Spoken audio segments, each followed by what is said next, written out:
Marketing management unit 2 explanation. First question, define market segmentation and its futures. Market segmentation అంటే ఏం లేదు, just market whole market ఉంటుంది కదా, దాన్ని డివైడ్ చేయడం అన్నట్టు స్మాలర్ గ్రూప్స్గా. ఎలా అంటే ఇప్పుడు ఒక క్లాతింగ్ బ్రాండ్ ఫ్యాక్టరీ తీసుకుందాం. క్లాతింగ్లో ఏముంటాయి, ఇప్పుడు సపోజ్ మెన్స్ క్లాత్ తీసుకుందాం, ఫార్మల్స్, చెక్స్, టీ షర్ట్స్ ఉంటాయి కదా. కొంతమంది ఫార్మల్స్ యూజ్ చేస్తారు, కొంతమంది అట్లా టీ షర్ట్స్ యూజ్ చేస్తారు కదా. సో ఇప్పుడు ఫార్మల్స్ బ్రాండ్ వేరు, టీ షర్ట్స్ బ్రాండ్ వేరు మ్యానుఫ్యాక్చర్ చేయడమే మార్కెట్ సెగ్మెంటేషన్ అన్నట్టు. అంటే ఒక్కొక్క బ్రాండ్ని ఒక్కొక్క పార్ట్ లాగా డివైడ్ చేసి దానికి ఒక ఐడెంటిఫికేషన్ ఇవ్వడం అన్నట్టు. దాన్ని మార్కెట్ సెగ్మెంటేషన్ అంటారు. Dividing the broad market in subsets of consumers with common needs or characteristics. అది ఫ్యూచర్స్ ఏమేమి ఉంటాయంటే measurable, accessible, substantial, differential, actionable. అంటే వాళ్ళ కస్టమర్ నీడ్స్ని అర్థం చేసుకొని వాళ్ళకి మెజర్ చేయడం అన్నట్టు. ఎంతమంది కస్టమర్స్ ఒక ప్రోడక్ట్ని లైక్ చేస్తున్నారు, ఎంతమంది బై చేస్తున్నారు, ఎలా అంటే అనలైజ్ చేయడం అన్నట్టు. అది మెజరబుల్ కిందకి వస్తుంది. యాక్సెసిబుల్, ఈజీగా దొరుకుతుంది అన్నట్టు. సబ్స్టాన్షియల్ అంటే అబాండెంట్ రిసోర్సెస్ అలొకేట్ చేయడం ఆ ప్రోడక్ట్ మ్యానుఫ్యాక్చర్ చేయడానికి. డిఫరెన్షియబుల్, డిఫరెంట్ బ్రాంచెస్ యూజ్ చేసి డిఫరెంట్ ప్రోడక్ట్స్ సేల్ చేయడం అన్నట్టు. యాక్షనబుల్ అంటే ఒక కస్టమర్ ఇంట్రెస్ట్ని కన్సిడర్ చేసి ప్రోడక్ట్ మ్యానుఫ్యాక్చర్ చేయడం, వాళ్ళు చెప్పినట్టు చేయడం అన్నట్టు, యాక్షన్ తీసుకోవడం. Benefits, better customer understanding, increased efficiency, enhanced customer satisfaction, competitive advantages. Same ఇక్కడ కూడా కస్టమర్ ఇన్సైట్స్ని గెయిన్ చేయడం, అంటే వాళ్ళ ఆలోచన ఎలా ఉంది, వాళ్ళ బిహేవియర్ ఎలా ఉంది, వాళ్ళకి ఎలాంటి ప్రోడక్ట్స్ మ్యానుఫ్యాక్చర్ చేస్తే బై చేస్తారు అనేది తెలుసుకోవడం అన్నట్టు. ఎఫిషియన్సీ అనేది ఇంక్రీజ్ అవుతుంది. ఇంక్రీజ్డ్ ఎఫిషియన్సీ అంటే వేస్టేజ్ని తగ్గించడం అన్నట్టు, ఖర్చు తగ్గించి ఆదాయం పెంచడం. ఎన్హాన్స్డ్ కస్టమర్ సాటిస్ఫాక్షన్ అంటే వాళ్ళకి కావాల్సినది ఇస్తుంది కాబట్టి వాళ్ళు సాటిస్ఫై అయ్యి నెక్స్ట్ టైం కూడా విజిట్ చేయడానికి ఛాన్స్ ఉంటుంది. కాంపిటేటివ్ అడ్వాంటేజెస్ అంటే కాంపిటీషన్లో ఏ ప్రోడక్ట్ అయితే ఉందో మనం కూడా వాళ్ళతో ఈక్వల్గా పోటీ పడుతున్నట్టు అన్నట్టు ఇలా మార్కెట్ సెగ్మెంటేషన్ చేయడం వల్ల. So next question, levels and basis for market segmentation. ఇక్కడ లెవెల్స్ చూసుకుందాం. Mass marketing, segment marketing, niche marketing, micro marketing.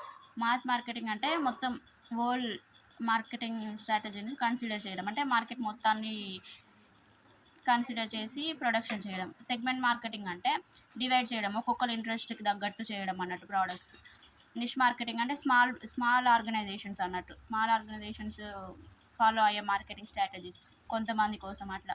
Micro marketing అంటే ప్రోడక్ట్స్ అనేటివి చిన్నవి తయారు చేసి అమ్మడం అన్నట్టు అలా. Next basis for market segmentation. ఇలా డయాగ్రామ్ వేయండి. Geographic first one, demographic, psychographic, behavioural. First geographic అంటే లొకేషన్ని బట్టి సేల్ చేయడం అన్నట్టు, అంటే లొకేషన్ని బట్టి మార్కెటింగ్ చేయడం. ఎలా అంటే ఇప్పుడు కంట్రీ, సిటీ, క్లైమేట్ ఇలా ఉంటాయి కదా, villages, urban areas, rural areas అని ఉంటాయి కదా. సో ఇప్పుడు మన కాశ్మీర్లో ఎలా అంటే selling winter jackets in cold reasons. Winter jackets తీసుకొచ్చి హాట్ రీజన్స్లో సేల్ చేస్తే అవి సేల్స్ ఇంక్రీజ్ అవుతావా? అవ్వవు. సో కోల్డ్ రీజన్స్లో చేయాలి, అది జియోగ్రాఫికల్ అన్నట్టు. నెక్స్ట్ డీమోగ్రాఫిక్ అంటే పర్సనల్ చేంజెస్ కన్సిడర్ చేయడం, అంటే ఏజ్ కానీ, జెండర్, ఇన్కమ్, ఎడ్యుకేషన్ అలా పర్స్పెక్టివ్స్, ఐడియాస్ వేరు ఉంటాయి కదా.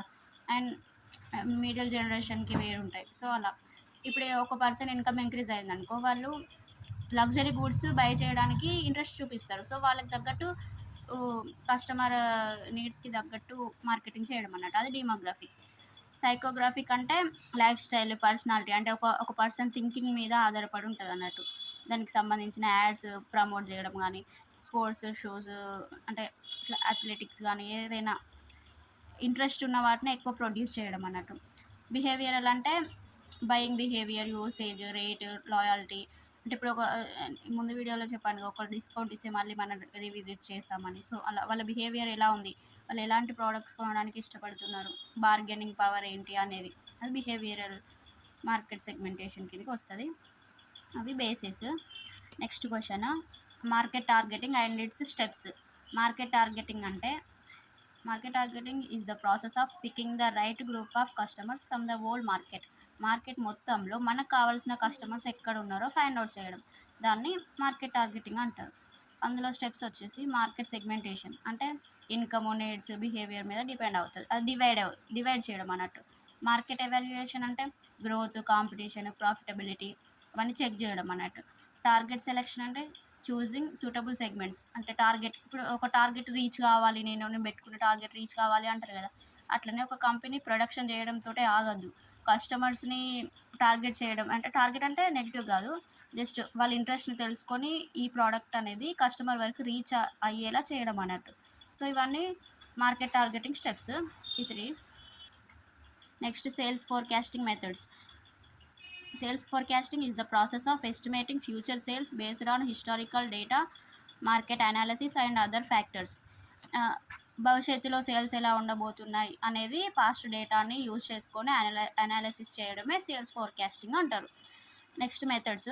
Qualitative method. క్వాలిటేటివ్ అంటే ఇందులో ఈ మెథడ్స్ వస్తాయంట. అంటే సేల్స్ ఫోర్స్ కాంపోజైట్, ఎగ్జిక్యూటివ్ ఒపీనియన్ అంటే కొంతమంది ఎక్స్పర్ట్స్ ఉండి ఒక దాని మీద రీసెర్చ్ చేస్తారు అన్నట్టు. సేల్స్ మీద ఎలా ఉంటున్నాయి, సేల్స్ ఫ్యూచర్లో ఎలా ఉండబోతాయి అనేది. Quali quantitative method. క్వాంటిటేటివ్ అంటే మెజర్ చేస్తుంది అన్నట్టు. Time series, regression analysis, market test, మార్కెట్ని టెస్ట్ చేయడం ఎక్కడెక్కడ ప్రాఫిట్ ఏరియాస్ ఉన్నాయి అనేది. Next third one market research అంటే సర్వేస్ చేయడం, కస్టమర్స్ ఒపీనియన్స్ తెలుసుకోవడం అది. Statistical methods. Data analytics and machine learning use చేయడం అంటే మార్కెట్ ట్రెండ్స్ని కానీ ప్యాటర్న్స్ కానీ తెలుసుకోవడం కోసం, ఫోర్కాస్ట్ చేయడం కోసం. సో అది. Next product positioning and it's stages. The process of creating position of A product and it's attributes through a conscious marketing strategy among the customers and other prospects. Product positioning అంటే ఒక product అనేది ఏ పొజిషన్లో ఉంటే బాగుంటుంది, ఏ ఏరియాలో sale చేస్తే మంచిగా ఉంటుంది అనేది తెలుసుకోవడం. ఎవరికి సేల్ చేయాలి, ఎక్కడ సేల్ చేయాలి, ఎంత అమౌంట్ సేల్ చేయాలి, ఎంత అమౌంట్ మ్యానుఫ్యాక్చర్ చేయాలి అనేది పొజిషనింగ్ అంటే ప్లేస్ డిసైడ్ చేయడం అన్నట్టు, జస్ట్ అంతే. ఇందులో స్టేజెస్ వచ్చేసి identify the target market, decide customer groups and choose a positioning concept. ఒక బెనిఫిట్ ఎక్కడ వస్తుంది అనేది చూస్ చేసుకోవాలి. కమ్యూనికేట్ ద పొజిషన్ అంటే ఆ ప్లేస్ సూటబులా కాదా అనేది తెలుసుకోవాలన్నట్టు. ఇవి స్టేజెస్. సో ఇది సెకండ్ యూనిట్. ఈ నోట్స్ పీడిఎఫ్ కావాలంటే నాకు కామెంట్ సెక్షన్లో కామెంట్ చేయండి, నేను పీడిఎఫ్ కూడా అప్లోడ్ చేస్తాను. Okay friends, thank you for watching. Please subscribe to my channel, like the video and share to your all friends and family who are pursuing MBA. Thank you.